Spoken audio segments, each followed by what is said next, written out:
So Michaela Blakes is the freshman of the year and might be All-American first team. Like, it's getting that close. When I say is the freshman of the year, it is pretty close. But I think, in my opinion, like, Michaela Blakes should be there.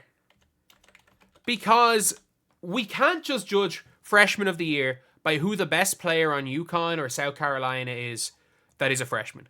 And in their defense, you can argue the best player on both of those teams are freshmen.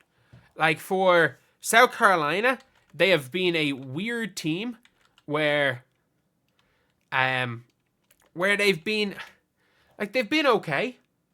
They've been okay. They've looked really good at times and not really good at other times. But Joyce Edwards has probably been their best player, who's not even starting. Her and Malaysia Fulwiley, I think, are the two best players. But at the same time, you've got Sarah Strong, who in my opinion is the best player at UConn. Well, Michaela Blakes has just broke the freshman scoring record again. You know, Juju Watkins broke that freshman scoring record. Michaela Blakes did it again. So Michaela Blakes has now got Vanderbilt up to being a ranked team. Vanderbilt, did they not just get into the top 25? I'm pretty sure Vanderbilt did get into the top 25. Don't quote me on that. I think they did. Again, they're 6-6 in conference play. They're 19-7 overall. If they can pick this up, it's good. And it's like, just because they're not a top-ranked team does not mean that she's not averaging 23 points per game. And that she is not averaging 27.5 points per game away from home. Like, she is killing it. She's absolutely killing it. She has had 53 points. Like, she had 22 against Texas on 14 field goals, the number 2 ranked team in the nation. And in my opinion, it's as impressive. It's as impressive what she's doing because she's not at UConn. And obviously, does she score 53 points in a game and then 2 weeks later score 55 points in a game if she's at one of those big colleges? No. But can Sarah Strong score 55 points in a college game? I don't believe it. I don't believe that. She's what? She's averaging 23 points per game. What's that in the nation? Genuinely, what is that in the nation? I do want to see if I can find the stats here. Can I just find ESPN? Where can I find women's basketball? Like, it's just NCAAW. There it is. I want to see where she is in the country in points per game. She is just outside the top 5 in points per game. She's 6th. But again, she is 1 point per game off Juju Watkins on 1.5 less shots. And she's doing it on better percentages from 2 and a similar-ish percent, a little bit worse percent from 3. But she is scoring 1.2 points per game on 1.5 less shots per game. Which is crazy. Obviously, you guys probably can't see this on my screen. She's obviously not putting up Latson numbers because Latson is just, again, she's going to walk away with the scoring title. But is she? She's going to be a second-team All-American. She will be. In my opinion, the teams, like what I would put as my All-American teams right now, she's gone into the second-team All-American. You don't do this twice. A once-off game where you score that many points, sure. It can be not ignored, but like you can write it off as a fluke. You do it twice in 2 weeks, while still putting up serious points against everybody else, a freshman. That's incredible. Like, for me, obviously I think Sarah Strong is going to be an All-American second team.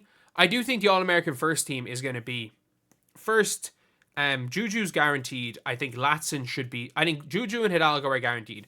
I think it should be Latson, Betts should be guaranteed. And that 5th spot, in my opinion, should probably be Anissa Morrow. It's going to be Paige Beckers. They're going to give it to Paige Beckers. And in the second team, Anissa Morrow. Then after Anissa Morrow, like, has Blake's been better than Flaw J. Johnson? Maybe. Like, for that second team, you probably put. Do you put Sedona Prince there? You might put Sedona Prince there. I hate saying it, but you might have to. That's it. Like, Lucy Olsen's in with a shout at that second team. You've got, obviously, I think Sarah Strong is going to be in there. Blake's could be in there. But, like, she's an All-American. She's going to be an All-American as a freshman. top 5 scorer in the nation. And she's just...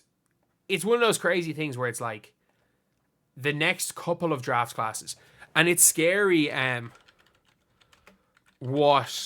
good women's basketball players are getting over the last couple of years. Like, again, she scored 30 of 55 points in the last 6 minutes of the fourth quarter in overtime. She had 25 points going into the last 6 minutes of the game. And just, she can score in any way. She can hit from three. She's able to attack the basket. She's quick. She's athletic. And you might be saying, oh, they only beat Auburn, who are a sub-500 team.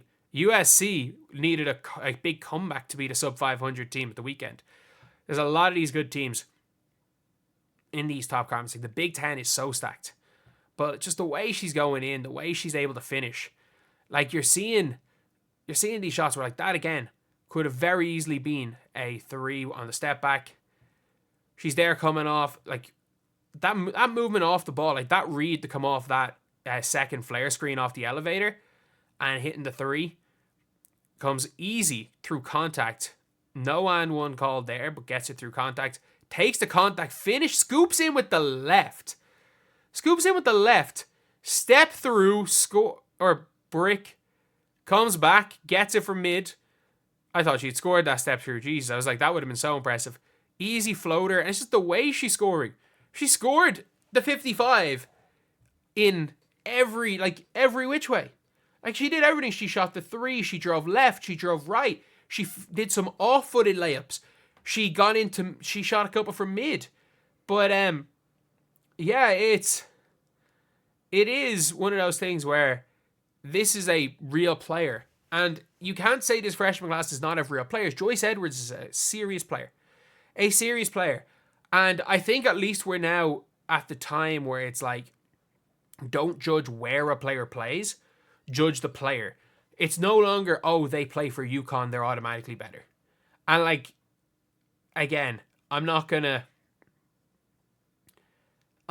be too harsh on players that do make that choice, because if you do make that choice, it's fine. You're just not gonna, your stats aren't gonna be as good. Like, I still stand by Mylasia Fulwiley needs to leave South Carolina, because I think if Mylasia Fulwiley was playing anywhere else, and it's not, like if she transfers to Notre Dame next year, and I know Hidalgo's not a true point guard, neither is she, but like with the two of those and Westbell going, they're two wings, like imagine what Fulwiley and Hidalgo can do beside each other. Like the two of them as this 1-2 scoring guard punch it's the best show in college basketball. But seeing someone like Michaela Blake's a high recruit, like if you look at the ESPN 100 in 2024, obviously Sarah Strong is 1, Joyce Edwards is 3rd. Jelani Cambridge, if you're just looking at how much stats they're putting up, what Silas Swords is doing, like as great as Joyce Edwards has been, if people are just kind of casually watching these games, Michaela Blake goes to Vanderbilt as the number 8 ranked recruit in the nation. And you're now seeing suddenly she goes to Vanderbilt, how good she has been as a player and how much more she's known. Heck, she put up 55 points after putting up 53 2 weeks ago. That is unheard of in women's basketball. But yeah, it is crazy. But yeah, that's the video. Thank you guys for watching. Please like, comment, and subscribe.